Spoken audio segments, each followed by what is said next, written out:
स्वराज्य कुलस्वामिनी आई तुळजाभवानी ज्या पुण्यभूमीमध्ये आता मी उभा आहे त्या आई पावनाई स्वराज्य संकल्पक शहाजीराजे, स्वराज्य प्रवर्तिका मासाहेब जिजाऊ, स्वराज्य निर्माते छत्रपती शिवाजी महाराज आणि स्वराज्य रक्षक छत्रपती संभाजी महाराज या सर्वांना प्रथम पवित्र असं विनम्र असं अभिवादन करतो।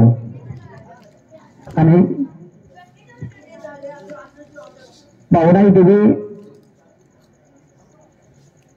यात्रा महोत्सव, पावनाई देवी देवस्थान कमिटी, पावनाई देवी यात्रा महोत्सव कमिटी, शिवप्रेमी कला क्रीडा व सांस्कृतिक मंडळ यांच्या वतीनं जागराच्या निमित्तानं आई पावनाईच्या जागराच्या निमित्तानं भव्य असा जागर सोहळा या ठिकाणी संपन्न होतो। आजच्या या कार्यक्रमासाठी म्हणजे काही कारणास्तव वेळ होतो, पण मुलांचे गाण्यांचा कार्यक्रम, भाषणाचा कार्यक्रम झालेला आहे। आणखी आपल्या गावातील कविवर्य श्री चंद्रकांत कवडे, श्री मधुकर गुरु या सर्वांचा यांचे देखील कव्वाचा कार्यक्रम होणार आहे असं समजते। तर या नियोजन कमिटीला आणि संपूर्ण या युवक वर्गाला प्रथमतः या कार्यक्रमाचं उत्कृष्ट असं नियोजन केल्याबद्दल धन्यवाद देतो।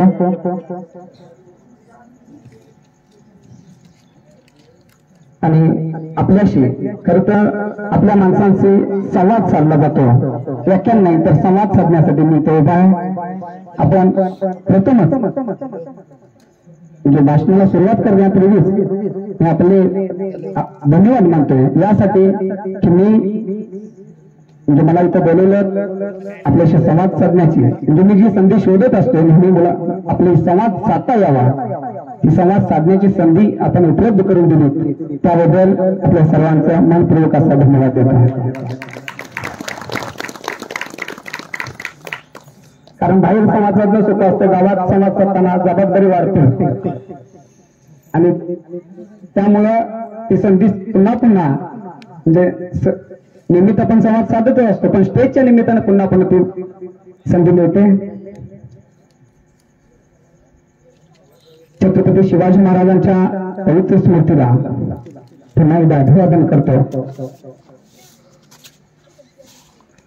2 दिवसापूर्वी छत्रपती शिवाजी महाराजांची जयंती झाली, आपण जयंती साजरी केली।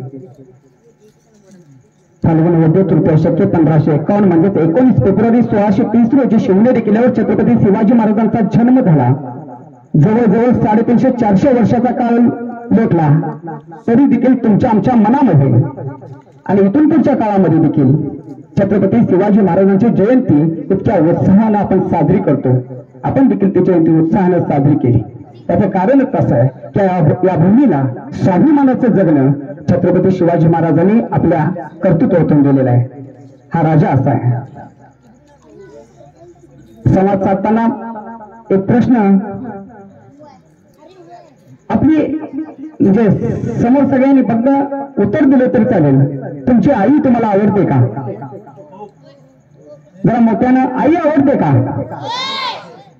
तुमच्या आईवर तुम्ही प्रेम करता का? सर तुम्ही असा कसा प्रश्न विचारताय? आई कुणाची आवडत नसेल असा माणूस असेल का?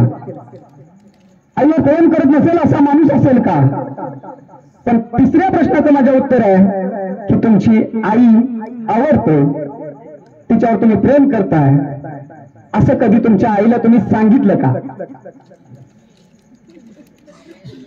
कधी सांगितलं का की नाही आई मला तू खूप आवडतेस ग, तुझ्यावर मी खूप खूप प्रेम करतो, असं कधीतरी म्हणजे आज सकाळी उद्या सकाळी कधीतरी सांगा। म्हणजे उद्या सकाळी उठल्यानंतर त्या व्याख्यानाचा तोच उद्देश आहे, सांगा आईला। आपली आई आपल्यासाठी काबाड कष्ट करत असते, खूप खूप राबत असते, आपल्या मुलांना खूप सगळं मोठं व्हावं, आपली स्वप्न पूर्ण करावीत, आपल्या मुलांना धैर्याने स्वाभिमानाने पुढे जावं, कितीही संकट असू द्यात त्या संकटात देखील आपली आई राबत असते, कष्टात असते, आपले बाबा राबत असतात, कष्टात असतात, आपल्या मुलांना मोठं व्हावं अशी स्वप्न पाहत असतात. ती स्वप्न पूर्ण करण्याची जबाबदारी घेऊन आपण पुढे गेलं पाहिजे. ती स्वप्न पूर्ण करण्यासाठी आपण देखील कष्ट घेतले पाहिजेत.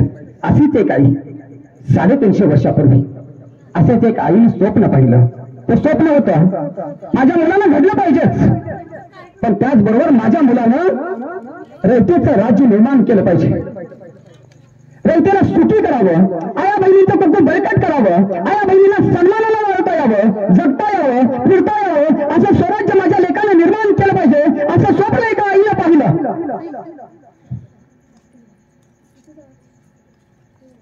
आणि ते स्वप्न पूर्ण करण्यासाठी आई आपल्या मुलासोबत झटू लागली, कष्ट घेऊ लागली. त्या आईचं नाव राष्ट्रमाता राजमाता मासाहेब जिजाऊ.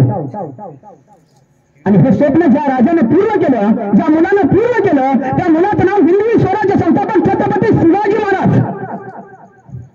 तुमच्या आमच्यात स्वाभिमान करला, कितीही अडचणी असू द्यात, कितीही संकट येऊ द्यात, आणि स्वाभिमानानं उभाच राहणार आहे.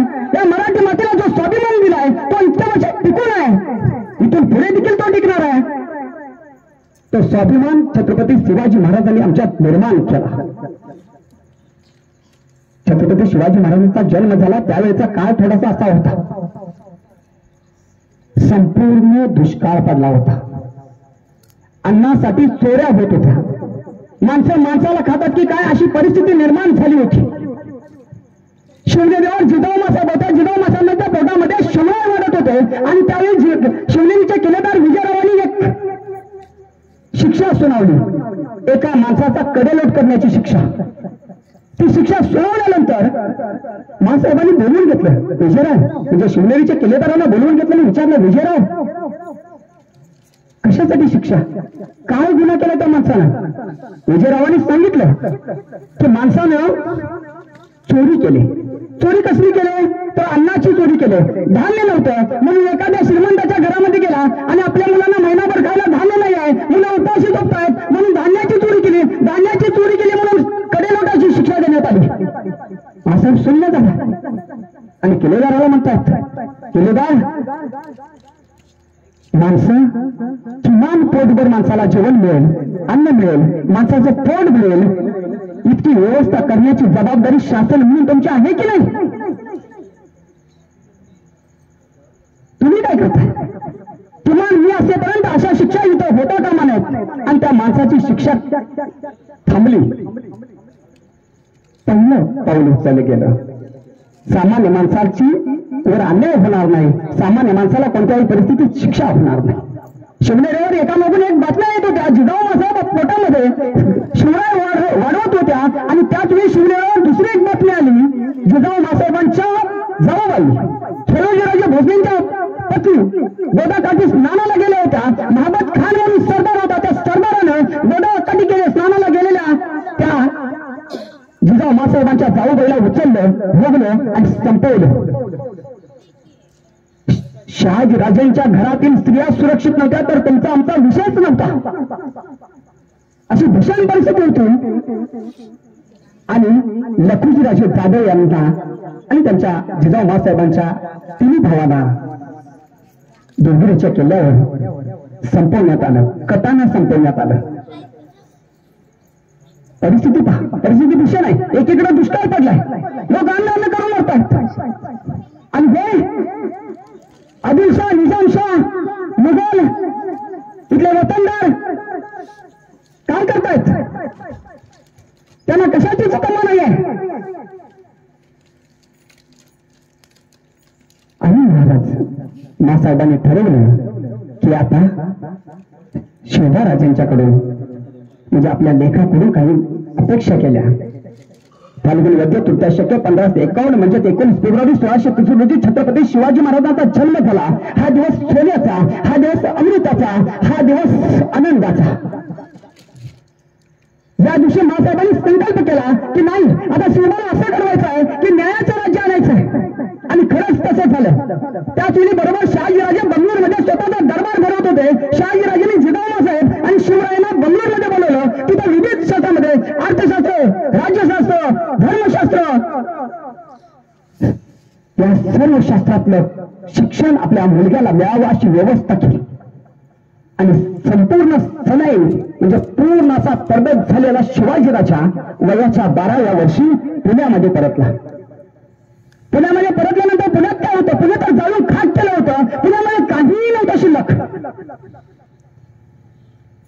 आदिलशाह सरदार मुराद जगदावाने पुण्याच्या माथ्यामध्ये गावाचा नांगर फिरवला होता. पुणे जाळून राख केलं होतं आणि पुण्याच्या माथ्यामध्ये एक पहाड ठोकली होती. त्या पहाड्यावर तुटकं मडकानी तुटकं वाहन अडकवलं होतं आणि सांगितलं होतं या पहाड्याला जर कोण हात लागेल तर त्याचा निरोष होईल. जिजाऊ मासाहेब समोर आल्या, पार उचलली आणि फेकून दिली. होऊ देत निर्वाश. असं तर जगतोय ना लाचारीचं जगणं, त्याच्यापेक्षा निर्वाश झाला तर काय झालं? फेकून दिला. माणसं कुठं होती? आजूबाजूला पसरलेली भयभीत झालेली सगळी माणसं गोळा केली आणि ज्या भूमीत गाढवाचा नांगर फिरला होता त्याच भूमीत सोन्याचा नांगर फिरवला आणि शेती सुरू केली. आम्ही म्हणतो की तलवारीने राज्य घेतलं नाही हो. जगाच्या बद्दल फक्त एकच राजा असा झाला की त्याने सैन्याच्या पोटाचा विचार केला. पहिल्यांदा पोट भरलं पाहिजे, पहिल्यांदा अन्न त्या पोटात गेलं पाहिजे. उपाशी पोटी कुठलंही तत्वज्ञान ऐकलं जात नाही, सांगितलं जात नाही. पहिल्यांदा शेती. आता मग शेती करायची. सोन्याचा नांगर फिरवला, लोकांना आणले, लोकांना सांगितलंय की इथं शेती करा. पण लोक म्हणाले शेती करू कशा? आमच्याकडे ना बैल आहेत, ना नांगर आहेत, ना धान्य आहे, करू काय? मासाहेबांनी याच्यावर देखील विचार केला आणि हा विचार केल्यानंतर जगातील पहिली अशी स्वतःची म्हणजे आता जसं सोसायटी आहेत ना तशी सोसायटी स्थापन झाली आणि त्याद्वारे शेतकऱ्यांना बी बियाणं मिळू लागलं. शेतकऱ्यांना जर बैलजोडी असेल तर बैलगाडी मिळू लागलं. खते नसतील तर खते दिली जाऊ लागली आणि जर खरंच खर्चासाठी पैशाची गरज असेल तर पैसे देखील दिले जाऊ लागले. कर्ज स्वरूपात पैसे दिले जाऊ लागले. ज्या पिकेल त्यावेळी ते परत घ्यायचं. अशा पद्धतीने पूर्ण नियोजन केलं आणि शेती समृद्ध केली. आता आमची लोक शेतामध्ये पिकवू लागली. परत लोकांची अडचण. माझं आणि शिवा महाराज तुम्ही शेती तर आम्हाला करायला सांगितले, आम्ही आता पिकवा लागले. पण मी तोडावर आली तर म्हणजे आदिलशाही सरदार असतील किंवा निजामशाही असेल यांनी आलेली पिकं उचलून विरुद्ध असं व्हायचं. कारण शिवाजी महाराजांच्या जन्मापूर्वी खऱ्यातलं पीक आणि घरातली लेख सुरक्षित नव्हती. मग हे झालं तर मग पुन्हा त्याच्यावर शिवबाराजांनी अशी तरुण मुलं जवळ घेतली. कारण त्याच वेळी बरोबर शिवबाराजे मावळ खोऱ्यात फिरत होते. प्रत्येकाच्या गरीबाच्या झोपडीत जायचे, घरात जायचे, कांदा भाकर खायचे आणि कांदा भाकर खाऊन त्या मुलांना गोळा करायचे. त्याच्यावर देखील गोपाल आमचं शस्त्र काय त्यावेळी दगड आणि गोपाल. शेतीचं संरक्षण करण्यासाठी अशा प्रकारची फौज पहिल्यांदा निर्माण केली गेली. आले की कोणाला दगडानं हाणायचं. आता मात्र लोकांना विश्वास वाटू लागला की शिवबाराजे आणि जिजाऊ मासाहेब मिळून काहीतरी चांगलं घडवत आहेत. म्हणून माणसं हळूहळू जमा होऊ लागली. बाजी असेल, यसाजी असेल, कान्होजी असेल अशी सगळी माणसं जमा झाली आणि जमा झाल्यानंतर हा विश्वास निर्माण केल्यानंतर वयाच्या 16व्या वर्षी छत्रपती शिवाजी महाराजांनी आपल्या सौकडेकरांना घेऊन रायरेश्वराच्या मंदिरात स्वराज्य स्थापनेची प्रतिज्ञा केली. वय वर्ष 16. 16 वर्ष म्हणजे मला वाटतं 10वीचं वर्ष. 16 वर्षे रायरेश्वराच्या मंदिरात छत्रपती शिवाजी महाराजांनी स्वराज्य स्थापनेची प्रतिज्ञा केली. आमची मुलं 16 वर्षी 10वीची परीक्षा देत आहेत. 16 वर्षी संत ज्ञानेश्वरांनी ज्ञानेश्वरी लिहिली. आमच्या गाण्यातून आम्हाला शिकवलं गेलं 16 वर्ष धोक्याचं. 16 वर्ष धोक्याचं अशी काही गाणी आली. पण 16 वर्ष धोक्याचं आहे ना. 16 वर्षी छत्रपती शिवाजी महाराजांनी स्वराज्य स्थापनेची प्रतिज्ञा केली आणि ते पूर्ण केली. संत ज्ञानेश्वरांनी ज्ञानेश्वरी लिहिली. मग 16 वर्षे आम्ही जर 10वीची परीक्षा देत असू, अंगणवाडीपासून शिकलेलं 16 वर्ष आम्हाला सिद्ध करायचं आहे, तर त्यासाठी आम्हाला किती कष्ट घ्यावे लागतील. याचा विचार आमच्या मुलाने केला पाहिजे, याचा विचार आमच्या आयाने केला पाहिजे. शिवचरित्र म्हणजे काय? एकाच शब्दात सांगायचं तर उच्चाशी स्वप्न पाहायला शिकवणं, मोठ्यात मोठे स्वप्न पाहणं. छत्रपती शिवाजी राजांपूर्वी कोणी असा विचार देखील केला नव्हता या मातेला स्वराज्य देता येईल, या माणसाला स्वराज्य देता येईल. कारण सगळीकडे सत्ता होत्या त्या अन्यायी होत्या. कोणी असा प्रयत्न केला म्हणजे महाराजांना देखील त्यावेळी विरोध केला. काय करताय पोरगं? आम्ही मोठी स्वप्न पाहायला शिकवलं पाहिजे आमच्या मुलांना, त्यासाठी धडपडलं पाहिजे. जिजाऊ मासाहेबांनी आमच्या मुलांना श्रीरामाच्या आणि श्रीकृष्णाच्या गोष्टी सांगितल्या, त्या गोष्टी आम्हाला सांगता आल्या पाहिजेत.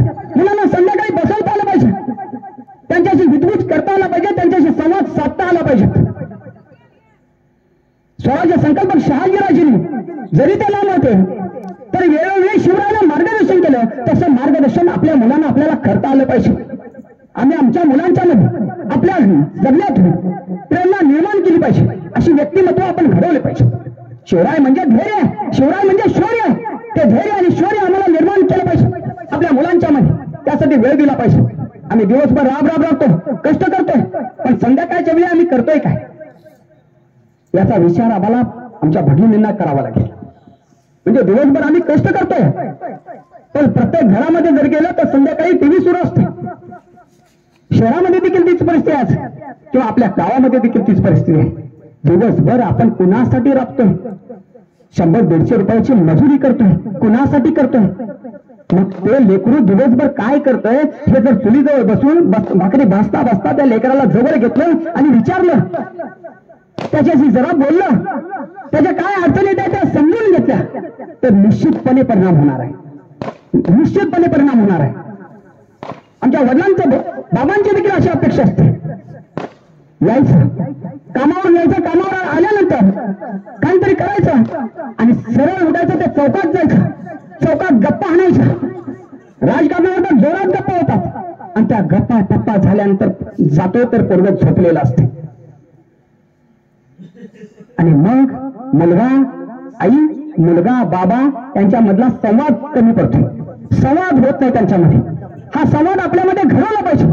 जिजाऊ मासाहेबांनी प्रत्येक गटावर आपल्या मुलांच्या मध्ये संवाद बोलायचा आहे. मावळ प्रांतात बोलत असताना शिवाय अनेक अडचणी आल्या, अनेक संकट आली, पण त्यांना माहित होतं प्रत्येक वेळी की संकटावर मात करण्यासाठी मी जर घरी गेलो आणि मासाहेबांशी बोललो तर मासाहेब याच्यावर सोल्युशन काढणार आहे. मुलं चिडचिड करतात, आम्ही जर काय सांगायला गेलो तर मुलं सहज चिडचिड करतात. ग बसा, तुम्ही शिकलाय, तुम्ही काय सांगू नका, असे उद्गार येतात. पण मुलं चिडचिड का करतायत हे देखील आम्हाला समजून घ्यावं लागेल. त्यांच्या भावना काय आहेत? कारण 16 वर्ष मुलगा समजत असतो, 9वी 10वीचा 11वी 12वीच्या मुलग्याला सगळं समजत असतं. बाहेर गेल्यानंतर समाजामध्ये काय वातावरण हे आपल्याला माहित नसतं. तो काय तिथं भोगून आलाय, काय अनुभव घेऊन आलाय हे आपल्याला माहित नाही. त्यामुळे ते अनुभव आपल्याला घ्यावे लागतील, बोलावं लागेल आपल्या मुलांशी. कधी नाही ती परिस्थिती आली हो, म्हणजे 4थी बाकीच्या मुलाला देखील आरे म्हणता येत नाही. एखादा फटका मारावा तो पोरगा पळून जावं तर त्याच्या पाठला जावं लागतं. खरंच घरापर्यंत पोहोचलोय का? इतकी भीती आज निर्माण झाली मुलांच्या. मुलांना बोलावंच वाटत नाही. काही दिवसाचा परिस्थिती अशी होती, गावातल्या कुठलाही माणूस म्हणजे इथे आता मामा वगैरे हे कुठलीही माणसं, ही जुनी माणसं काय करतोय असं सहज या मुलांना विचारू शकत होती. पण आज तशी परिस्थिती राहिली नाही. एखाद्या मुलाला विचारायला गेलं, अरे काय करतोय, जिकडे कशाला आलायस, तुझी परीक्षा आहे ना, चल अभ्यास कर, तुझं काय जात? हा पहिला प्रश्न पडतो. तुमचा काय संबंध आहे का याच्याशी? दुसरा प्रश्न सरळ सरळ विचारलं जाते. का? याचं कारण आहे आमचा संपूर्ण समाज, म्हणजे आम्ही विविध क्षेत्रामध्ये प्रगती करू, आमच्याकडे पैसा येईल, पण आमच्याकडे संस्कार कमी पडत चाललेत असं वाटायला लागतं. हा विश्वास शिवरायांच्या मधून आपल्याला घेतला पाहिजे. आई वडिलांच्यावर प्रेम केलं पाहिजे. प्रतिपचंद्र लेखे वर्धिष्णू ऋषीवंदिता शाह सनो शिवशा मुद्रा भद्राय राज्यते, अशी राजमुद्रा शहाजीराजेंनी शिवरायांना दिली. प्रतिपदेच्या चंद्रकल्पनाने वाढत जाणारं आणि विश्वाला वंद्य असणारं असं राज्य माझ्या मुलांना निर्माण केलं पाहिजे. त्यासाठी शिवराय धडपडू लागले. धडपडत असताना अनेक संकट त्यांच्या मागे आली आणि त्याच वेळी बरोबर राज्य असं कणाकणाने पुढे वाढत होतं. चंद्रकलेच्या कलेप्रमाणे वाढत होतं आणि त्यावेळी आदिलशाहला वाटलं की हे थांबवलं पाहिजे कुठंतरी. आणि म्हणून अफजल खान आला. अफजल खान शूर आहे, पराक्रमी आहे, पण क्रूर आहे. अफजल खानाचा म्हणजे 1-1.5-2 मिनिटात 5 मिनिटात कार्यक्रम केला, स्वतः बाहेर काढला, एवढंच आपण जाणतो. आणि एवढं म्हटलं की आपण जय करतो. पण तो कोठा बाहेर काढण्यासाठी महाराजांनी केलेलं नियोजन आपण लक्षात घेत नाही. प्रचंड नियोजन केलंय. काही दिवसापूर्वीच प्राणप्रिय सईबाई गेलेल्या तरी देखील महाराजांनी विश्वास दिला. काय केलं असेल? अफजल खान तिथून येतोय म्हटल्यानंतर पहिल्यांदा सईच्या नायकाला पाठवलं आणि तिथलं अफजल खानाच्या त्या स्वारीतला हत्ती मारला. हत्ती मारणे म्हणजे अपशकुन. एखादा महिलेवर गेला तर हत्ती मारला तर अपशकुन समजला जायचा. महाराजांनी तेच केलं, अफजल खानाचं खच्चीकरण केलं. दुसरं, अफजल खान आल्यानंतर सगळी माणसाशी भयभीत झाली, कारण सगळ्यांना पत्र जाऊ लागली. भयभीतून महाराजांच्या जवळ यायचे, काय करावं काय करावं काय करावं. आणि त्यावेळी महाराजांनी म्हटलं की उद्या या, उद्या सांगतो. सगळी माणसं भयभीत झाली होती आणि महाराज सकाळी आले. सगळे सरदार मंडळी जमा झाले. अफजल खानाचं मोठं संकट आले आणि महाराज म्हणतात, रात्री आई भवानी माझ्या स्वप्नात आली. स्वराज्य कुलस्वामीने आई भवानी माझ्या स्वप्नात आली आणि तिने आपल्याला आशीर्वाद दिलाय, तुम्ही यशस्वी होणारच असं म्हटल्या सगळे म्हणू लागले आणि आता यशस्वी होणार. महाराजांनी असं काय केलं तर महाराजांनी ह्या सगळ्या माणसांच्या मनामध्ये जो विश्वास निर्माण करायचा तो अशा पद्धतीने विश्वास निर्माण केला. हे सगळं आम्हाला समजून घ्यावं लागेल. रणतोडणीच्या घाटातूनच ती माणसं वरती आली पाहिजेत, ती परत नाही गेली पाहिजे. रणतोडणीचा घाट म्हणजे तो रडवणारा घाट आहे. त्या घाटातून माणसं वरती आली पाहिजेत, ती परत नाही गेली पाहिजेत. असं नियोजन महाराजांनी केलं. परफेक्ट नियोजन आणि करेक्ट कार्यक्रम म्हणजेच अफजल खानाचा वध. आम्हाला हे सगळं समजून घ्यावं लागेल आणि त्या पद्धतीने आपल्या मुलांना छत्रपती शिवाजी महाराजांच्या चरित्रातून घडवावं लागेल. ज्या ज्यावेळी संकट आली त्या सर्व संकटांना शिवरायाने सामोरे गेलेले. राजमुद्रा दिली आणि राज्याभिषेक झाल्यानंतर छत्रपती शिवाजी महाराजांच्या राजमुद्रा बदलण्यात आली, दुसरी राजमुद्रा देण्यात आली. ती राजमुद्रा महाराजांनी नाकारली. माझ्या बापाचं नाव नसेल तर ती राजमुद्रा मी स्वीकारणार नाही. शासनो हे नाव नव्हतं नवीन राजमुद्रेत. बापाचा अभिमान असा असला पाहिजे. जी मुलं मातृभक्त असतात, जी मुलं पितृभक्त असतात, तीच मुलं राष्ट्रभक्त होतात. हे लक्षात घेतलं पाहिजे. मुलांनी देखील ते लक्षात घेतलं पाहिजे, आई बाबांनी देखील लक्षात घेतलं पाहिजे. मला माझ्या मुलाचा अभिमान असला पाहिजे आणि मला माझ्या आईचा अभिमान असला पाहिजे. अशा पद्धतीचं चरित्र जिजाऊ मासाहेब आणि शहाजीराजांनी शिवरायांच्या मध्ये घडवलं. ज्यावेळी संकट आली त्यावेळी त्याला धैर्याने तोंड द्यायचं आणि त्याचबरोबर पराक्रमाचा तमाशा देखील दाखवायचा, म्हणजे पराक्रम करायचा. भगतसिंगांचा 23व्या वर्षी भगतसिंगांना स्वातंत्र्यासाठी फाशी देण्यात आलं. ज्या दिवशी फाशी होते त्याच्या आदल्या दिवशी भगतसिंगांच्या आई भगतसिंगांना भेटण्यासाठी आल्या. आईच्या डोळ्यात थोडं अश्रू होतं. भगतसिंग म्हणाले, वीर की मां कभी रोती नहीं. भगतसिंगांच्या फाशी देण्यात आलं आणि बरोबर काही वर्षांनी उज्जैन शहरामध्ये एका कवीने भगतसिंगांच्यावर कविता लिहिल्या.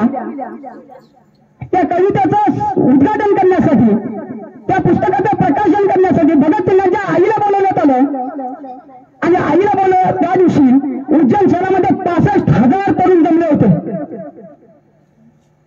कशासाठी? भगतसिंगांच्या आईचं दर्शन घेण्यासाठी. अनेक मातांनी 8 वर्षाची आपली मुलं आणली होती. भगतसिंगांच्या आईच्या पायावर आपल्या मुलांनी डोकी टेकवलीत, नमस्कार करावा असं त्याला वाटत होतं. धडपडत होत्या. 65 वर्ष 65,000 तरुण त्या दिवशी पोटभर असे भगतसिंगांच्या आईच्या गळ्यामध्ये पडले होते. का? अहो आयुष्य किती आहे? 23 वर्षाचं आयुष्य आहे. भगतसिंगांनी राष्ट्रासाठी आपले प्राण दिले. या भगतसिंगांची प्रेरणा होते छत्रपती शिवाजी महाराज. शिवाजी महाराजांच्या स्वप्नातलं स्वराज्य आम्हाला मिळालं पाहिजे यासाठी भगतसिंगांनी प्रयत्न केले. साधी साधी माणसं शिवरायांनी मोठेपणाने उभी केली. ते शिवचरित्र आपण समजून घेऊया, ते शिवचरित्र आपण जाणून घेऊया आणि मग पुढे जाऊया. आम्ही नेहमी म्हणतो आम्ही स्वाभिमानी आहोत, आम्ही अभिमानी आहोत. हो, किती संकट आले तर संकटाला आपण कधी दमगलो नाही. धरण असताना कुठलंही संकट नवं नाही. रोज एक नवं संकट आहे आपल्या समोर, रोज एक नवं आहे. पाण्यापासून सगळे संकट आपल्या समोर येत आहे, पण त्या संकटांना तोंड देत देत देत आपण पुढे चाललोय. संकट नवीन आहे, पण नवं काहीतरी आपण निर्माण करतो आणि नवं काहीतरी निर्माण करण्याचा प्रयत्न करतोय. आपल्या मुलांच्या मध्ये नवं काहीतरी घडवण्याचा प्रयत्न करतोय. जे स्वप्न कुणी पाहिलंच नाही अशी स्वप्न आपण पाहण्याचा प्रयत्न करतोय. होतंय का? पहा, विज्ञान मध्ये शिकलेल्या मुलांना माहित असेल न्यूटन्स लॉ म्हणजे गुरुत्वाकर्षणाचा नियम काय आहे. एडिसननी शोध लावला, न्यूटननी शोध लावला. आमच्याकडे टमास लॉ, गुरवस लॉ, पॉटिस लॉ, कमरेज लॉ असे लोक आहेत. असे संशोधन का नाहीत? आम्हाला प्रश्न पडत नाहीत का? आम्ही आमच्या मुलांना प्रश्न पडावा असं निर्माण करत नाही का? समजा चुकून आमच्यातला एखादा मुलगा आणि बाप आंब्याच्या झाडाखाली झोपलाय, आंबा खाली पडलाय वरनं. मुलग्याला विचारलं आंबा पिकलाय, मुलग्याला सहज विचारलं आंबा खालीच का पडला? बाप म्हणतो गप खा, मालक यायच्या आधी तिथनं फशा जा. आंबा खालीच काय पडला या प्रश्नाचं उत्तर मिळत नाही. महाराजांनी नवं शोधलं. महाराजांच्या पूर्वी कुणीही वागणं का वापरलीच नव्हती. त्यामुळे अफजल खानाला आपल्या नियोजनात वागणं हा शब्दच घेतला नव्हता. त्याला काय माहित होतं की असं होणार आहे. कट्यार चालवली, कट्यार चालवल्या वागणं गात घुसली, सरळ बाहेर आली. त्याला कुठे माहित होतं असलं काय हत्यार फुला म्हणून ते घर आपल्याला शेवट करणार आहे. नवं निर्माण केलं पाहिजे. नवे निर्माण करण्याचं धाडस आपण दाखवलं पाहिजे. आपल्या मुलांना नवीन स्वप्न दाखवले पाहिजेत. साधे म्हणजे आपल्याकडे आता बऱ्याच संकल्पना येतात. बरेच म्हणजे उद्योग क्षेत्रामध्ये आपण भरभराटी घेतोय, पण आता आपल्याकडे उद्योग क्षेत्रामध्ये काम करणारी माणसं आहेत. जर असं कोणी याच्यापूर्वी जर म्हटलं असतं नाही आपण एखादी कंपनी स्थापन करूया, तर घरातून काय झालं असतं? गप कामाला ह्या आपल्या काय भानगडीत पडायचं नाही. तो युट्यूबला जर कोणी बघत असेल तर एनडीए चहावाला चहा विकून करोडपती झालेली माणसं आहेत आपल्याकडे. चहा विकून करोडपती झाले. शिक्षणातून सगळं मिळतं, फक्त मार्कानेच माणूस मोठा होता असं काही नाही. वेगवेगळ्या क्षेत्रामध्ये ते काम केलं, ते प्रयत्न केले आणि त्या पद्धतीने पुढे गेलं तर निश्चितपणे ते घडणार आहे. शिवचरित्र आम्हाला हे शिकवतो, नवं ज्ञान द्यायला शिकवतो.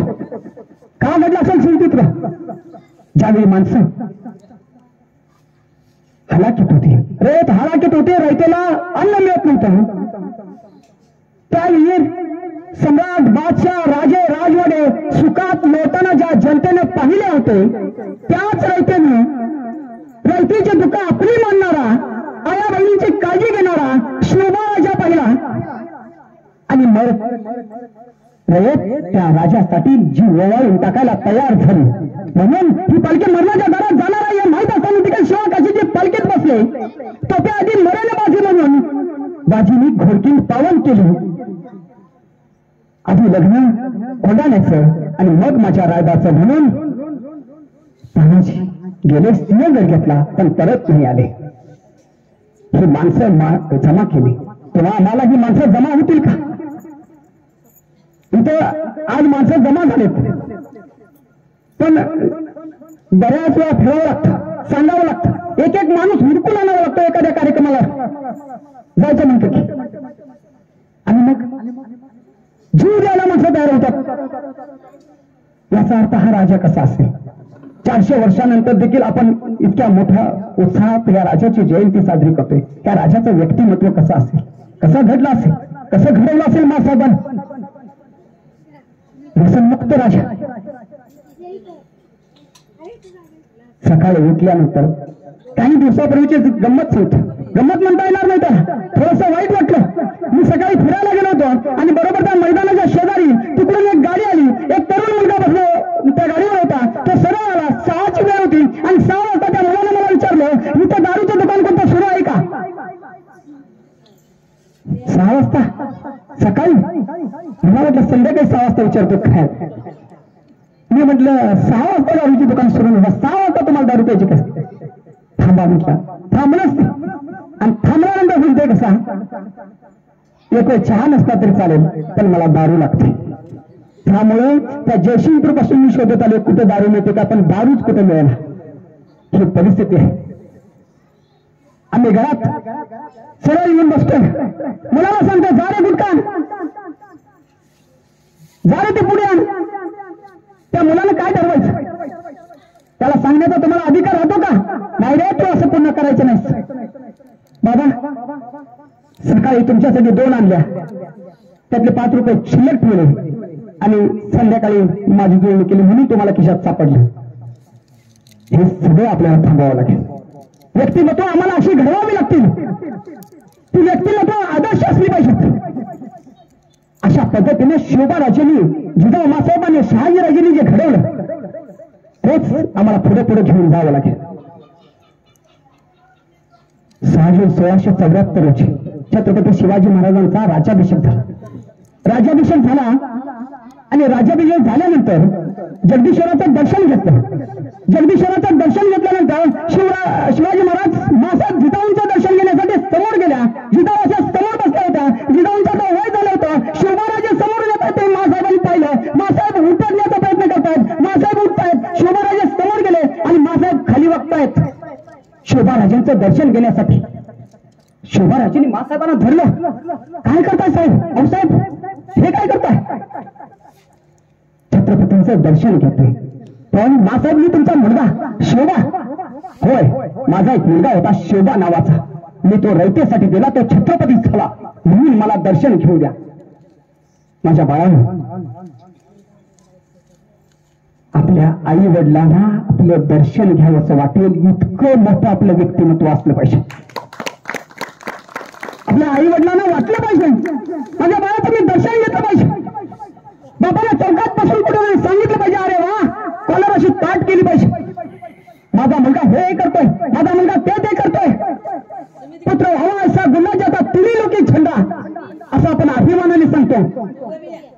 तो सांगण्याचा संधी मात्र आपल्या आई बाबांना आपण दिली पाहिजे. आपल्या कर्तृत्वातून ती संधी निर्माण करून दिली पाहिजे. इतकं मोठं आपण झालं पाहिजे. सेवा म्हणजे काय असतं, कोणासाठी धडपड आला पाहिजे. जिजाऊ मासाहेबांनी काय केलं पहा, सईबाई गेल्या होत्या, पण छत्रपती संभाजीराजांच्या पत्नी यशोबाई राणी साहेबा जिजाऊ मासाहेबांनी कुल मुक्तार पद दिला आणि अधिकार दिले कोणाला? नाथ सुनेला. आमची परिस्थिती उलटी आहे. आमच्या सासू नातवंडाची लग्न झाली तरी आपले अधिकार शोधायला तयार होत. सून आली ना आली भीती वाटायला लागते. अनुभव आहे, सून आली ना आली की भीती वाटायला लागते आणि मग आपला अधिकार आम्ही शोधायला तयार होत नाही आणि मग कायम आपल्या डोक्यात राहावं लागतं. मुलगा आता फक्त माझंच ऐकणार आहे का सुनेचं पण ऐकणार आहे? आणि मग सासू सून हा झगडा तिथून सुरू होतो. सुनेनं जर ठरवलं थोडस थांबायचं आणि सासूने जर ठरवलं की आता आपण खूप कारभार केलाय, आता जरा नवीन पोरगी आहे तिच्या हातात द्यावं, तिचं काय चुकलं तर तिला समजून घ्यावं, तिला सांगावं, तर अडचणी निर्माण होतात. यशवंतरावमधले जेवणाचा प्रसंग म्हणजे सासू आणि सून म्हणजे जिजाऊ मासाहेबांनी नाथ सुनेला अधिकार दिले. म्हणजे मी एका ठिकाणी जात होतो आणि नंतर लग्न झालं होतं, त्या सासूबाई खूप सुंदर असं जेवण करायच्या, सुगरण होत्या आणि लग्न झाल्यानंतर सून नवीन आली, जरा जेवणात कच्ची होती आणि सासूबाई उगाच त्याला नाही सुंदर करते, उगाच कुठेतरी दिवसत राहायचं, काहीतरी म्हणत राहायचं. पण सासऱ्यांच्या हे लक्षात आलं होतं. सासरे नेहमी सुनेची बाजू घ्यायची आणि म्हणायचे, बाळ जेवण छान झालंय, हा नसलं झालं तरी म्हणायचे. मग एकदा बोलता बोलता मी म्हटलं की तुम्ही खूप छान जेवण करताय, पण तुम्हाला जराशी भीती वाटते, सगळे कौतुक सुनेचं करतायत, सुनेच्या जेवणाचं करतायत, तर थोडस समजून घ्या. सासूला असं वाटलं पाहिजे म्हटलं की सुनेला सुद्धा आपल्यापेक्षा चांगलं जेवण केलं पाहिजे, यासाठी तुम्ही काही टिप्स द्या.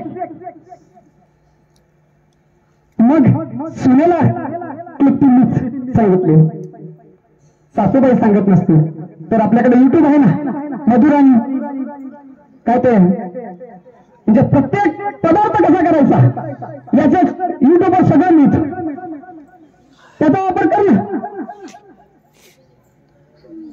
अशा पद्धतीनं हे जे क्लॅशेस आहेत ना ते थांबले पाहिजेत.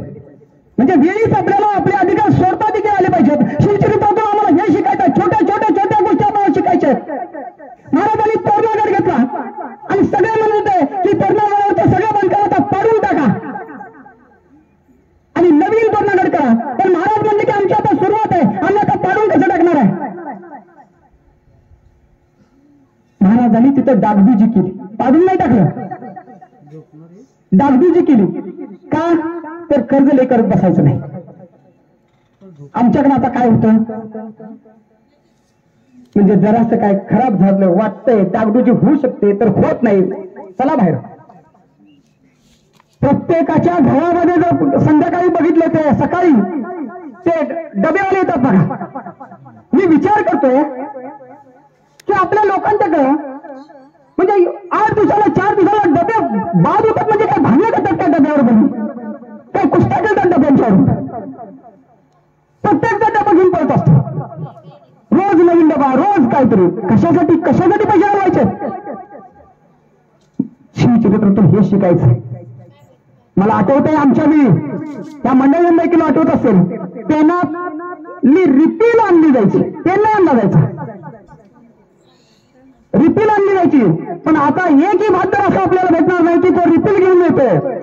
पेन खराब झाला, रिफिल संपली की पेन खराब झाला. महाराजांनी अतिशय सूक्ष्म नियोजन केलंय. आम्हाला शिवचरित्र का इतके वर्ष, म्हणजे हे शिवचरित्र फक्त इथलं महाराष्ट्रातलं नाही, जगाला प्रेरणा देते, अर्थशास्त्राच्या धडे देते. छोट्या छोट्या गोष्टी आहेत. श्रीमंत असा शब्द वापरला जातो छत्रपती शिवाजी महाराजांच्या बाबतीत. आपली माणसं श्रीमंत झाली पाहिजेत, साधी साधी माणसं मोठ्यापणाने उभी राहिली पाहिजेत. शेजारी श्रीमंत झाला, भावकीतला कोण श्रीमंत झाला तर आम्हाला थोडा त्रास व्हायला लागतो, तो थांबला पाहिजे. आम्हाला सगळी माणसं मोठी झालेली दिसली पाहिजेत, इतकी मोठी झाली पाहिजेत की कुणालाही वाटलं नाही पाहिजे. एखाद्या सणा दिवशी प्रत्येकाचा घरात असा आनंद दिसला पाहिजे. नाहीतर माझ्या घरात आनंद आहे, माझ्याकडे एवढा आहे, त्याच्याकडे काय आहे, नसलं तर नसलं तिकडे, असं नाही चालणार. आमच्या वेदना, आमच्या संवेदना आम्ही जागा केल्या पाहिजेत. आमच्यासाठी शिवरायांनी स्वराज्य निर्माण केलं, ते स्वराज्य आम्हाला टिकवता आलं पाहिजे. आता आम्हाला स्वाभिमानानं आता उभं राहता आलं पाहिजे. आमच्या घरामध्ये गेल्यानंतर आदर्श असं व्यक्तिमत्व आणि आदर्श असं घर आपल्याला दिसलं पाहिजे. आम्हाला समजलं पाहिजे काय करायचं आहे. आणि ही जबाबदारी खरं तर घरातल्या स्त्रीनं घेतली पाहिजे. मी मगाशीच म्हटलं की जी जी माणसं मोठी झाली त्यांच्या आईने कष्ट घेतले. स्वामी विवेकानंद असते, छत्रपती शिवाजी महाराज असते. आईने आता कष्ट घेण्याची वेळ आली. कष्ट घेणे म्हणजे कष्ट घेतोयच, राबतोयच. पण मुलांसाठी जरी अडाणी असाल, आता अडाणी नाही आहेत, आमच्या आई अडाणी होत्या, आता इथून पुढच्या आया शिकलेल्याच आहेत. थोडं बोलायला शिका. कॉलेजमधून आल्यानंतर म्हणजे मला आठवतं तुझे जवळ बसायचं आणि काहीतरी गप्पा मारायच्या. अशा गप्पा मारायला शिका, आपल्या मुलांशी बोलायला शिका. जिजाऊबासाहेबांनी हेच केलं, हेच आम्हाला शिवचरित्रातून शिकायचं. छोटी छोटी माणसं साधेपणाने उभी केली. शिवराय आग्र्यावर गेले म्हणजे पूर्ण पुरंदरचा तोहा आहे ना, त्या तोहानं संपूर्ण स्वराज्य उद्ध्वस्त केलं होतं. सगळं सगळं संपलं असं वाटत होतं. तुमच्या आमच्यासारखा एखादा असता तर सरळ सरळ जाऊन उडी मारली असती. सगळं संपलंय आणि सगळं संपलंय, पुन्हा सुरू करणे. याचंच नाव शिवराय. शिवाजी उलट नाव करा, जीवासी. हा राजा आयुष्यभर रयतेच्या सुखासाठी जीवासी खेळ. पुरंदरच्या तोहात सगळं संपलं होतं आणि मिर्झा राजेंनी सांगितलं की तुम्ही आग्र्याला जायचं. 9 वर्षाचे शंभूराजांना घेऊन गेलेत आणि दरबारात गेल्यानंतर हा प्रसंग फक्त लक्षात घ्या, म्हणजे जरा आठवा. म्हणजे हा सह्याद्रीचा एक व्यक्ती म्हटलं तरी चालेल. औरंगजेबचा दरबार हा आलमगीर औरंगजेब असा समोर बसलाय. औरंगजेबच्या पूर्ण दरबारामध्ये 50वा वाढदिवस साजरा होतोय. देश विदेशातून सगळीकडून जगातून माणसं तिथे आलेले आहेत. शिवरायांना जयसिंग राठोडच्या मागच्या रंगेत उभे केले. सगळे गप खाली मान घालतलेले आहेत आणि महाराज म्हणतायत की मराठ्यांना पाठ दाखवून पळून गेलेल्या जयसिंगराव राठोडाच्या मागे मी उभा राहणार नाही. हा माझा अपमान आहे, मी हा माझा अपमान सहन करणार नाही. काही झालं तरी चालेल आणि तडकन तिथून बाहेर पडतायत. ही बातमी जगभर पसरली होती. लंडन गॅजेट मध्ये प्रकाशित झाली होती. सगळीकडे ही बातमी पसरली. हा प्रसंगच इतका बाका आहे ना, तो आयुष्यभर आपल्याला स्वाभिमान देत राहील, आपली अस्मिता जागृत करत राहील. इतकं चांगल्या पद्धतीचं शिवचरित्र आपण सांगितलं पाहिजे. व्यक्तिमत्व आपल्याला घेतलं पाहिजे. हिरोजी इंदुलकरांनी किल्ला बांधला, सिंधुदुर्ग किल्ला. तो सिंधुदुर्ग किल्ला बांधताना त्यांच्या पैसा नव्हता. स्वराज्यामध्ये महाराज देखील नव्हते, आग्र्यात होते आणि तो किल्ला बांधताना हिरोजी इंदुलकरांना स्वतःचं घर देखील विकावं लागलं. महाराजांनी विचारलं, हिरोजी तुम्हाला काय पाहिजे? आणि त्यावेळी हिरोजी इंदुलकरांनी सांगितलं की महाराज मला काही नको आहे, फक्त तुम्ही जगदीश्वराकडे जाताना त्या पायऱ्यावर जो एक दगड दिला आणि ते दगड लावा, त्या दगडावर कोरलं होतं सेवेच्या ठाई तत्पर हिरोजी इंदुलकर. महाराजांनी विचारलं दगडावर काय? तर हा दगड लावायचा. तर महाराज ज्या ज्यावेळी तुम्ही जगदीश्वराचं दर्शन घ्यायला याल त्यावेळी तुमच्या पायाची धूळ त्या दगडावर लागेल. मला वाटेल ती माझ्या चरणावर लागली, माझ्या मस्तकाला ती धूळ लागली. अशी माणसं महाराजांनी निर्माण केली. इतकी साधी माणसं, आपण मोठी माणसं महाराजांनी निर्माण केली. रायगड बांधला. रायगड इतका म्हणजे रायगड आपण बघितलाच पाहिजे. म्हणजे पंढरीचा विठोबराया आणि रायगडचा शिवराया ही आमची स्फूर्तिस्थान आहेत. रायगड बघायला गेल्यानंतर रायगड खूप कठीण आहे. हिरोजी इंदुलकरांनी सांगितलं की रायगड म्हणजे इतका कठीण आहे की तो कुणीही म्हणजे जिब्राल्टरची खाडी असं म्हटलं जातं रायगडला. कुणीही रायगड बुजून आत येऊ शकत नाही, शत्रू येणार नाही. पण एक दिवस असा आला, हिरकणी नावाची माऊली दूध घालण्यासाठी रायगडावर आली. रायगडावर दूध विकता विकता तिला वेळ झाला. वेळ झाल्यानंतर 6 वाजता किल्ले गडाचे दरवाजे बंद झाले. माऊली निघाली, पण गडाचा असा नियम होता की स्वतः राजे आले तरी गडाचे दरवाजे उघडणार नाहीत. पण त्या हिरकणीचं छोटस बाळ खाली तिच्या घरात होतं. हिरकणीला कसं व्हायला लागलं, बाळ इकडे रडत असणार आहे. हिरकणी आठवणीनं व्याकुळ झाली आणि त्या मातेनं सरळ कडा उतरला आणि त्या कड्यानं सरळ खाली गेली. घराकडे पळत सुटली. महाराजांना ही गोष्ट समजली. महाराजांनी पालखी पाठवली. हिरकणी या माऊलीला घेऊन महाराज रायगडावर बोलवून घेतलं आणि महाराजांनी हिरोजी इंदुलकरांच्या हस्ते त्या माऊलीचा सत्कार केला, सन्मान केला तिच्या धाडसाचा. का? तर ती इतका मोठा कडा म्हणजे जो कोण किल्लाच भेटणार नाही तो कडा भेटून एक माऊली गेली होती. आणि हिरोजी इंदुलकरांना विचारलं, इंदुलकर कसं काय? तुम्ही तर म्हणतो का कोणच कडा भेटू शकत नाही आणि हे कसं काय?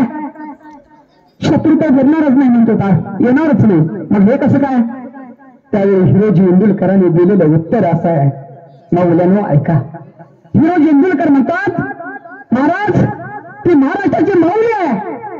आपल्या लेखांसाठी आपल्या मुलाबाळांसाठी जीव द्यायला देखील तयार होईल अशी ती महाराष्ट्राची माऊली आहे. म्हणूनच ती किल्ला होतो किल्ल्याचा तो उतरू शकले. पण हिरोजी इंदुलकरांना थोडस ते वाईट वाटलं. का? तर आपली कुठेतरी चूक झाली. तो कडा पुन्हा पासून काढला. कधी रायगडावर गेला तर सगळे पासून काढले परत. पण माऊलीची ताकद काय असते हे हिरो जिंदलकरांनी एकाच शब्दात सांगितलं की महाराष्ट्र माऊली आहे, ते आपल्या मुलांसाठी जीव द्यायला देखील तयार असते. एक गोष्ट माहिती आहे तुम्हाला की पण ती कोल्हापुरात घडली असं मी मध्ये कुठेतरी ऐकलं होतं. ती गोष्ट अशी होती की बायको म्हणजे लग्न केल्यानंतर म्हणजे नवरा असा खुश होऊन म्हणतो तुला काय पाहिजे सांग, काय मागशील ते देतो. दुसरीकडे राहत असतात, तुला काय पाहिजे सांग, तू मागशील ते देतो. आणि ती बायको म्हणते तुमच्या आईचं काळीज मला द्याल काय. आणि हा म्हणतो मागशील ते देतो म्हणून वचन दिलं होतं. मेरा वचन ही मेरा शासन है. वचन दिलं म्हणून आईकडे जातो. आईला म्हणतो आई तुझं काळीच पाहिजे मला. आई मागता बघता काही विचार करत नाही कशासाठी पाहिजे. आई सरळ काळीच देते. काळीच घेऊन तो बायकोकडे यायला निघतो. परत परत जात असतो. जाता जाता ठेच लागते. पडतो काळीच खाली पडतो आणि पडलेला काळीच विचारतो बाळा काय लागलं का रे. ही आई आहे. ही आई आम्हाला समजून घ्यावं लागेल. हे आईचं प्रेम आहे. हे प्रेम आम्हाला समजून घ्यावं लागेल. आई बाप ज्याला समजले त्याला जगातलं सगळं समजलं. सगळं समजलं. मी मगाशीच म्हटलं जी मुलं मातृभक्त असतात, जी मुलं पितृभक्त असतात, तीच मुलं राष्ट्रभक्त होतात. छत्रपती शिवाजी महाराजांनी आपल्या आई वडिलांची सेवा केली. आई वडिलांच्या आज्ञेत राहिले. काही मुलं आज उर्मटपणे आपल्या आई वडिलांशी बोलतात. तसं बोललं नाही पाहिजे. आई आपल्यावर रागवतात, पप्पा आपल्यावर रागवतात, काबाड कष्ट करून आलेले असतात आणि संध्याकाळी तू अभ्यास नाही केला तर रागवलं जातं, बोललं जातं. पण मुलाला देखील तेच अशी राग भरतो. मी सुद्धा दिवसभर शाळेत आलो की पण तुम्ही मोठं व्हावं, तुम्ही चांगलं व्हावं म्हणूनच हे बोलत असतात. एका शाळेतल्या मॅडमने सुंदर अशी युक्ती केली. तुम्हाला जे आवडतं त्याला रिबिन लिहून द्यायची. ती रिबिन त्याच्या अशी खिशाला लावायची. त्या मुलाकडे रिबिन दिली. त्या मुलग्यानं आपल्या शेजारी राहणारा कंपनीतला एक मुलगा होता, कंपनीत काम करणारा, तो त्याला नेहमी चांगला अभ्यास करायला वगैरे मदत करायचा. म्हणून ती रिबिन त्याला दिली आणि सांगितलं की तुला ही रिबिन लावतो कारण तू मला आवडतोस, तू मला मदत करतोस. आणि ही दुसरी रिबिन मी देतो. 2 रिबिन त्याच्यावर दिल्या. ती रिबिन काय करायची, तुला जे आवडतं त्याच्यावर द्यायची. त्या कंपनीतल्या मुलगानं आपल्या कंपनीतला जो मॅनेजर असतो तो मॅनेजर जरा खडूस होता. पण त्या कंपनीत काम करणाऱ्या त्या मुलग्याला तो मॅनेजर आवडायचा. का आवडायचा, त्याची शिस्त चांगली होती. तो कामात दक्ष होता. खडूस होता पण कामात दक्ष होता, शिस्त चांगली होती म्हणून त्याला आवडायचा ते गुण. मग त्याने ठरवलं की त्या मॅनेजरला जाऊन ती रिबिन लावावी आणि त्याला सांगावं तुम्ही मला आवडता या कारणासाठी. मॅनेजरकडे गेला, मॅनेजरला रिबिन लावली. मॅनेजरला रिबिन लावल्यानंतर मॅनेजरला आश्चर्य वाटलं. मी इतका खडूस असं म्हणतात सगळे आणि मला ही नाही रिबिन लावले. मॅनेजर चांगला खुश झाला आणि मॅनेजरनं त्या मुलग्याला अजून एक रिबिन त्याच्याकडे दिली आणि सांगितलं की तुम्हाला जे आवडतं त्याला ही रिबिन म्हणून लावा. मॅनेजर श्रीमंत होते. मॅनेजर घरी आला. घरी आल्यानंतर मॅनेजरने स्वतःच्या मुलाला बोलवलं आणि बोलवल्यानंतर मुलाला सांगितलं बाळा तू मला खूप आवडतोस, तुझ्यावर माझं खूप खूप प्रेम आहे, तुला ही रिबिन तुला लावायची आहे. त्याने सगळा तो किस्सा सांगितला आणि सांगितलं की तुझ्या खिशाला ही रिबिन मला लावायची आहे कारण तू मला खूप आवडतोस. मुलग्याला एकाएकी काय झालं कळलं नाही. ती रिबिन लावता लावताच मुलगा बापाच्या गळ्यात पडला आणि जोरदाराने रडू लागला. रडता रडता परत उठला आणि खोलीकडे परत सुटला. आपल्या अभ्यासाच्या खोलीमध्ये गेला आणि त्याने तिथून एक चिठ्ठी आणली. ती चिठ्ठी आणून आपल्या बापाकडे दिली. बाप ती चिठ्ठी वाचत होता. त्या चिठ्ठीमध्ये मुलग्यानं लिहिलं होतं, प्रिय आई बाबा, मी माझ्या परीने प्रयत्न करतोय पण मला अभ्यासात किंवा काय जरा मार्क कमी पडतायत, त्यामुळे तुमची नेहमी चिडचिड होती. बाबा तर नेहमी माझ्यावर बोलत असतात, चिडचिड करत असतात, मला ओरडत असतात, मला शिव्या देत असतात. म्हणून आज संध्याकाळी मी तुमच्यापासून मुक्त होत आहे. मी आत्महत्या करण्यासाठी जात आहे. बापाला कळायचं बंद झालं. मुलगा म्हटला, पुन्हा मिठी मारली आणि मुलगा म्हटला, बाबा मला खरंच माहित नव्हतं की तुम्ही माझ्यावर इतकं प्रेम करताय. बाप रडू लागला आणि सांगू लागला, खूप खूप प्रेम करतो रे तुझ्यासाठी, सकाळपासून संध्याकाळपर्यंत राहतोय, ओव्हर टाइम करतोय फक्त तुझ्यासाठी. घरात आल्यानंतर आम्हालाही वाटतं रे की आमच्या मुलाने काहीतरी करावं, म्हणून कधी कधी चिडचिड होते. याचा अर्थ असा नाही की तुझ्यावर आम्ही प्रेम करत नाही, तुला आम्ही आवडत नाही, तू आम्हाला आवडत नाही. तेवढ्यात आई आली आणि सगळेच रडू लागले होते. मुलग्यानं आपली चूक मान्य केली होती. लक्षात घेतलं पाहिजे, आई बाबांचं प्रेम मुलांच्यावर खूप खूप असतं, खूप खूप असतं. आणि मुलांचं देखील आपल्या आई बाबावर प्रेम असतं आणि आई बाबांचं देखील मुलावर असतं. भांडण तंटा सगळं सगळं होतच असतं, पण त्यासाठी समजून घेऊन पुढे गेलं पाहिजे. शिवचरित्र आम्हाला हेच शिकवतं की मोठं व्हा, आपल्या मुलांना मोठी मोठी स्वप्न दाखवा, त्या स्वप्नांचा पाठलाग त्यांना करू द्या. स्वप्न एकदा स्वप्न पाहिलं, पुढे गेलाय, त्यासाठी कष्ट घेतला, धडपडलाय, ते स्वप्न नाही पुरेसं झालं, पूर्ण नाही झालं, दुसरं स्वप्न त्याला पाहू द्या, दुसरा विचार त्याला करू द्या, त्या पद्धतीने त्याला जाऊ द्या. पण असं एक वातावरण आपण निर्माण करूया, त्या धरणग्रस्तामधून एक मोठी स्वप्न आपण पाहूया. आपण ग्रस्त आहोत असं कोणाला वाटलं नाही पाहिजे. आपण खूप खूप खूप मोठं झालं पाहिजे आणि मोठं होण्यासाठी आपण काबाड कष्ट केलं पाहिजे, प्रचंड कष्ट केले पाहिजे. फ्रेंच प्रवासी अधिकारी ज्यावेळी आला आणि महाराजांना पाहिलं, महाराजांच्या समोर सगळे असे नकाशे होते. आपण फक्त 3-4 घटनांच्या पलीकडे महाराज अनुभवलेच नाहीत. महाराजांनी मिठाचा कायदा केला होता, म्हणजे महात्मा गांधीजींनी दांडी यात्रा सुरू करण्यात महाराजांनी मिठाचा कायदा आपल्या राज्यात केला होता आणि आपलं मीठ आशियापर्यंत जात होतं. मॉस्कोत 720 किलोमीटरचा किनारा आपल्याला लाभलेला आहे. त्या किनाऱ्याचा पुरेपूर वापर केला, आरमार निर्माण केलं, व्यापारी नौका निर्माण केल्या, आपल्या माणसांना उभं केलं, मिठागरे उभी केली, फळफळावळ उभी केली आणि ती सगळी आयात आपण परदेशात केली. शिवरायांच्या काळामध्ये हे घडलं. आणि आपल्यातले काही व्यापारी म्हणजे आपलं मीठ खरेदी करत नव्हते का, म्हणजे आता देखील आपली थोडीशी परिस्थिती असते का, आपल्या शेजारच्या दुकानात कधी जायचं नाही, बाहेर पलीकडे जायचं. तसं त्या व्यापाऱ्यांनी काय केलंय, व्यापारी बारदेशकरांचा माल, म्हणजे बारदेशकर शब्द आपल्याला सगळ्यांना माहिती आहे, पोर्तुगीजांचा माल खरेदी करायचे आणि आपल्या कोकणातला मीठ तसंच पडून द्यायचं. महाराजांनी त्यांच्या जबर काढले जो पोर्तुगीजांचा माल गेला त्याच्यावर आणि आपल्या मिठाला सवलती दिल्या, आपला मीठ भरभरून मिठाचा व्यापार चालू लागला. माणसं अशा पद्धतीने सुखी करायचे असतात, समृद्ध करायचे असतात, त्यांना सर्वांना एकच काम होतं, कष्ट करायचं, स्वाभिमानानं व्हायचं, स्वाभिमानानं मोठं व्हायचं. छत्रपती शिवाजी महाराजांनी एकच ध्यास घेतला होता, सर्वांना पोटाशी लावले आहे. राजशाहीमध्ये लोकशाही नांदत होती, असा हा राजा होता. या राजाचं कथन करण्याची संधी आपण मला उपलब्ध करून दिलीत. आपल्या समोर संवाद साधता आला, वेळ झालेली आहे आणि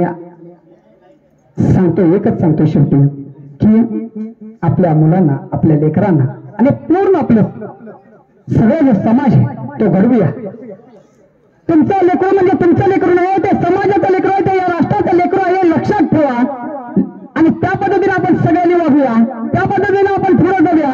आपलं चरित्र स्वाभिमानी असं बनलं पाहिजे, चरित्र निष्कलंक असं असलं पाहिजे, अशा पद्धतीचं चरित्र आपलं घडलं पाहिजे. त्यासाठी प्रयत्न करूया. आपल्या सर्वांना सुखी समृद्ध आयुष्याच्या खूप खूप शुभेच्छा देतो. आई पावनाईच्या, जागरचा आणि पूर्ण जो माही उत्सव आहे त्याला देखील हार्दिक हार्दिक शुभेच्छा देतो.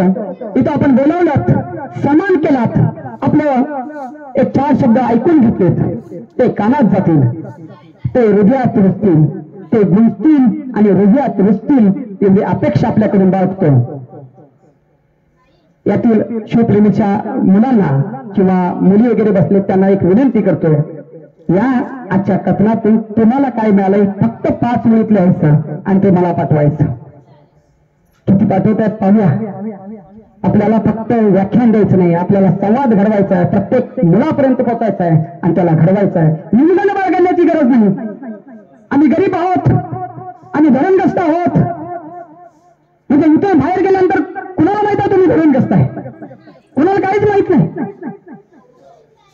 जयसिंगपुरामध्ये जाऊन देखील आपण आपलं साम्राज्य उभं करू शकतो. कोल्हापुरात जाऊन, पुण्यात जाऊन, कुठेही जाऊन उभं करू शकतो. कुणाला काय माहित आहे? आम्हीच आम्हाला समजून घ्यायचं नाही. अरे नाही, आम्ही जरा कमी आहोत. तुला त्याला कुठं माहित आहे काय? आता मी शिवचरित्राचं कथन इथं करतो. समजा एखादं मी ठरवून आलो तर एखादं बोलणं राहिलं राहू शकते, पण तुम्हाला कुठं माहित आहे की ते मी ठरवून आलेलं काय आहे ते? त्यामुळे राहिलं तर राहिलं. त्या पद्धतीनं आपण चरित्र घडवूया. तुम्हा सर्वांना खूप साऱ्या शुभेच्छा देतो. उद्याच्या कार्यक्रमासाठी देखील शुभेच्छा देतो आणि थांबतो. जय हिंद, जय महाराष्ट्र.